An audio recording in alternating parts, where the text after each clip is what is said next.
কেউ যদি তার মর্যাদা বাড়াইতে চায়, কেউ যদি শাসক হতে চায়, কেউ যদি ক্ষমতাওয়ালা হতে চায়, কেউ যদি আল্লাহর প্রিয় হতে চায়, তাকে তাহাজ্জুদের নামাজ পড়তে হবে।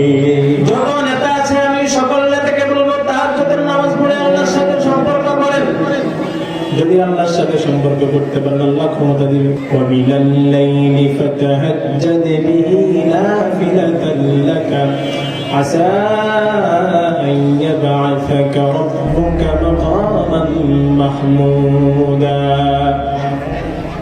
আল্লাহ রাব্বুল আলামিন তার নবীকে বললেন, হে নবী, আপনি তাহাজ্জুদের নামাজ পড়েন নফল হিসেবে।